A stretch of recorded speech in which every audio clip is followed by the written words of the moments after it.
నాన్నగారు అన్ని అనిపిస్తుంది వాళ్ళ మొదలు అమ్మ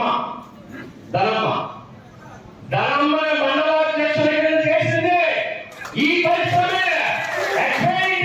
మెడిసిన్ కాదు, మెడిసిన్ చేసే ఫ్యాక్టరీ సాధించబోతున్నావు. నీకు పిల్లలు చేసిన తల్లిని కదా ఆవిడని కూడా మండలాధ్యక్షుడి కింద చేసింది ఇదే పరిశ్రమ, ఇదే ఫ్యాక్టరీ సాధించాలి. నువ్వు మర్చిపోతున్నావు. ఎక్స్పైరీ మీకుంటుంది, పరిశ్రమలో ఉండవు. పరిశ్రమ నిరంతరం నాయకులు తయారు చేస్తూనే ఉంటుంది. అటువంటి పరిశ్రమ నువ్వా మాట్లాడతావు, ఎక్స్పైరీ జరుగుతుంది. ఎవరో స్క్రిప్ట్ ఇస్తే మాట్లాడదు కాదయ్యా.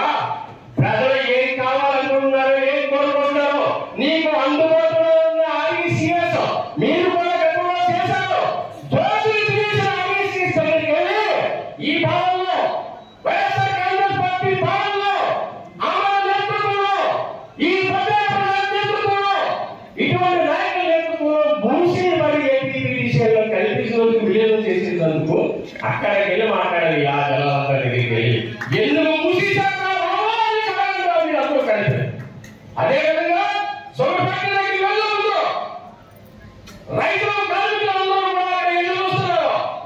తెలుగుదేశం ప్రభుత్వం ఉన్నందుకు కూడా కొనసాగిన ఈ సొరపట్టి వైఎస్ఆర్ కాంగ్రెస్ పార్టీ వచ్చిన తర్వాత